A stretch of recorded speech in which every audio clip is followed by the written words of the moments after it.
Hey, ladies and gentlemen, welcome to the Wrestling Guy Podcast. I'm your host, David. I'm sitting here with the half-awake Butcher.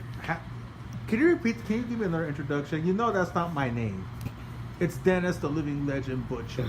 Sorry, I'm here with Dennis, the living legend Butcher. There you go. All right, and I have right here in front of me. Would you like to introduce our guest? Yes, the one and only, the man with the black and pink. I'm talking about the best there is, the best there was, the best there ever will be, Mr. Ruben Iglesias, folks. Well, thank you.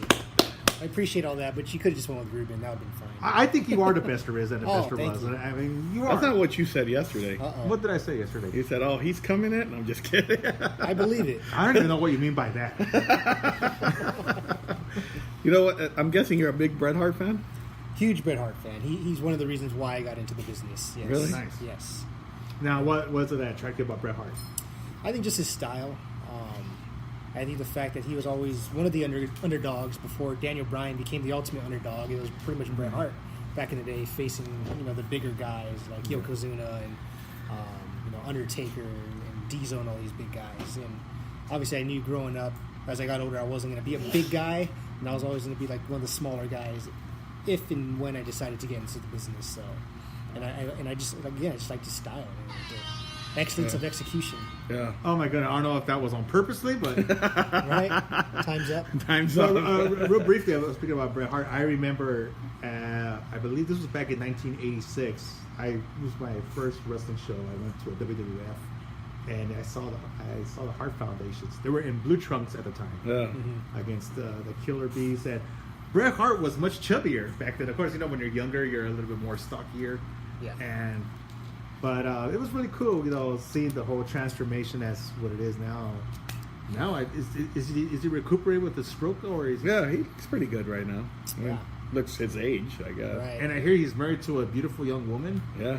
Wow, the benefits of Yeah. being the best there is and the best there was and the best there will be. I had the privilege of meeting him back in 2010. What was that like? It was awesome to be in his presence, but it was also it was a little sad because I think it was right around the time he was recovering from his first stroke. So okay. he just seemed very it was hard for him to carry on a conversation. Now, I'm sure you heard of all of this. I know we're gonna talk about it, but we're not focused on Bret Hart right now. But I'm gonna ask you this real quick. Like, Yeah. do you think Bret Hart's a little bitter of all the things that have gone down with his with his health and with Owen and how the way today wrestling is, and especially how he talks about Hogan now these days? I wouldn't use the word bitter. Well, I but- did. I'm Yeah. Butcher. I'll say it. That's okay. I mean, I'm sure, like anyone, if you were put in his position, like having the death of his brother, I'm sure there's a lot of blame that he has towards certain people in WWE for that. And yeah, I mean, I'm sure he just didn't probably see his career and his life going the way it did, But I mean, that's just with anyone, A lot of us would say that. So, I think after all this, I don't think Bret Hart likes me very much now. But Right. that's okay. but at the end of the day, he's still Bret Hart. He's still the legend, and he's never done anything to discriminate his name. No, of course not. And he's a Hall of Famer. He deserves it. So you got into business because of Bret Hart, and what made you decide to go into pro wrestling? Well, we understand Bret was the itch, but how old were you when you decided to go for the full bang?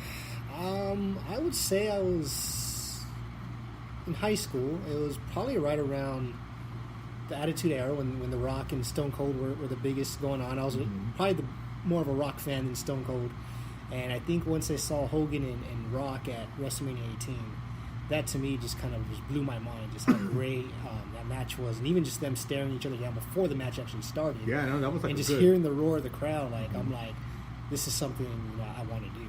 Even if I never make it to WrestleMania, I don't want to be that type of person that says, what would have happened if I would have stepped in the ring or if I would have went for it, So, I started searching for schools like around high school and saw all these. UPW was starting at the time, and that one was big. I think they had just signed John Cena, so that one was always popping up every time I browsed the internet. And it wasn't until it took me a while because once I graduated, I knew wrestling school wasn't going to be cheap. So, Right. worked a few jobs for like a year or so and saved up money, and then finally decided I'm going to go for it. I'm young. I don't want to wait until I'm in my late 20s, late 30s to finally do what I've been wanting to do since high school. So that's kind of how it came about. What school did you go to? End up deciding on? I ended up going. It was UPW, but more towards the end when they were pretty much closing down. Yeah. But I was trained by Shannon Ballard, so I met him, and he trained me, and Hardcore Kid trained me a little bit. He was kind of back from his status with WWE. He had just got released, and was training with him and the Ballards, and then from there UPW closed its doors, and pretty much I just followed Shannon wherever he went. He bounced around a few schools, just training wherever he could get a ring, training a few of the students. Yeah. You know, what was the most surprising thing for you learning, and then what was the best advice you got? So what surprised you the most when you first got to the wrestling school, and then what's the best advice you've taken, from the Ballards, or that you still use to this day? I think the thing that surprised me was I think just the pain. I was just not. I almost quit a couple of times the first month or two into it. Just the pain. It was just so much, and I was going 3-4 times a week because I wanted to keep learning.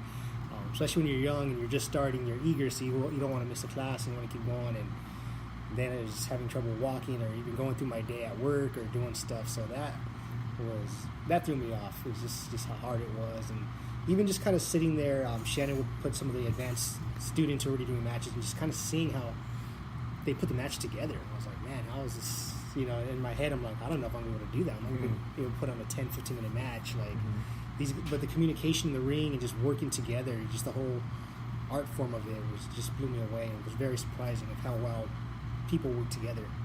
It still surprises me because I'll be at the Lucha Underground and I'll watch them in the ring, and the way that there's like a magic to it, watching them put the match together, to see it like when you're going over your match and then to what you actually see in the product. It's amazing.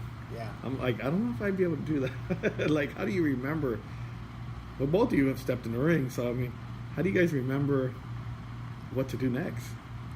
I mean, like, especially if you get there, like, for example, if you have a 7 o'clock show, I'm guessing you get there at 5, 4? Yeah, about 2 hours before. 2-3 hours before.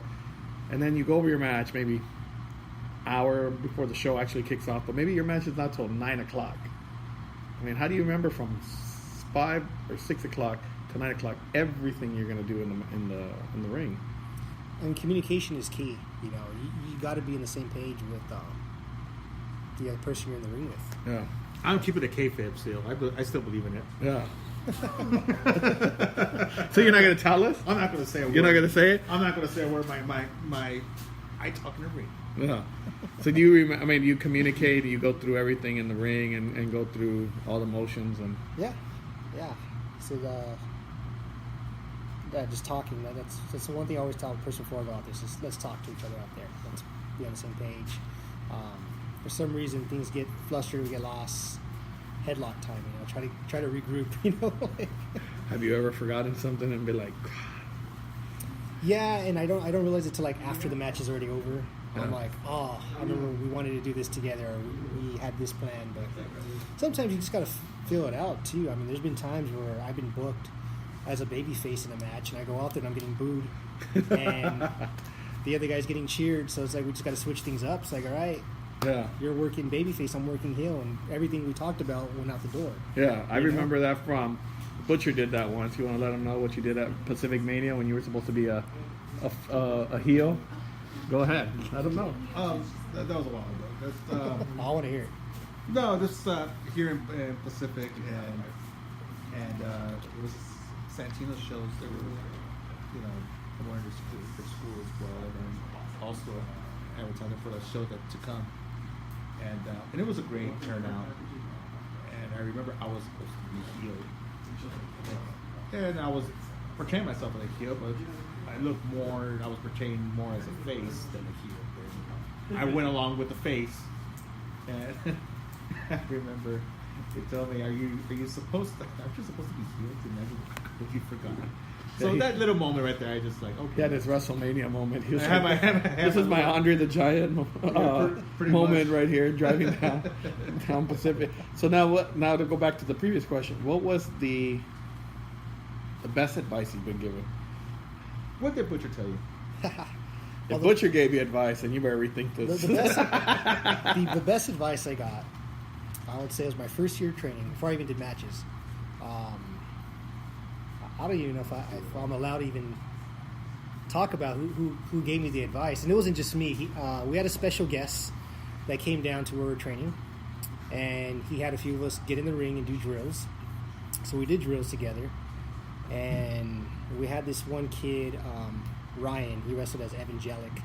Step in the ring with some student that's no longer part of the business, and Ryan does all these moves.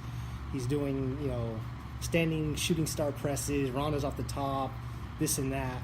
And the special guest that was there, critiqued him and said, you did all these moves, but you did not once connect with the crowd.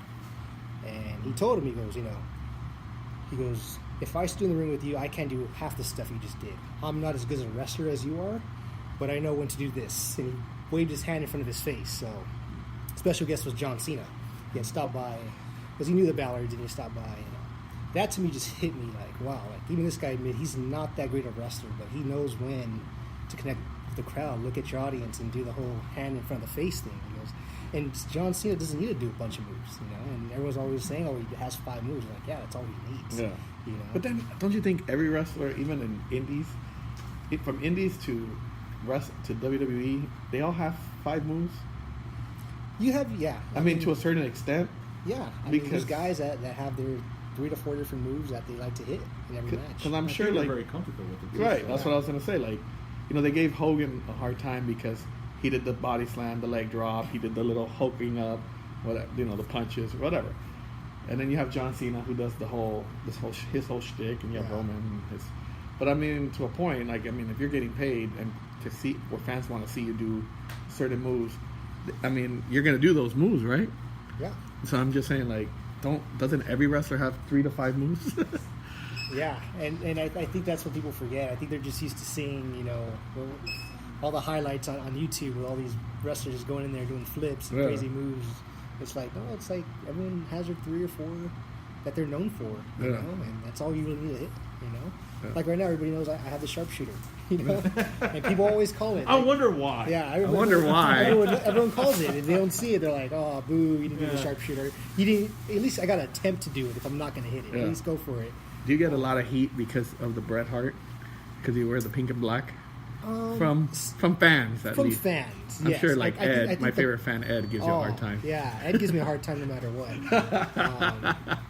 I mean, the boys in the back, they understood. It's not like I'm trying to be Bret Hart, I'm not coming out with his music and the sunglasses with the leather jacket. I'm trying to imitate him. It's more of a paying homage to someone who meant a lot to me as a kid and who inspired me to get in the business, And I wasn't expecting to look so much like him when I ordered the gear. I thought it was going to be similar. Maybe just a little touch of Bret Hart, but it looked a lot like him.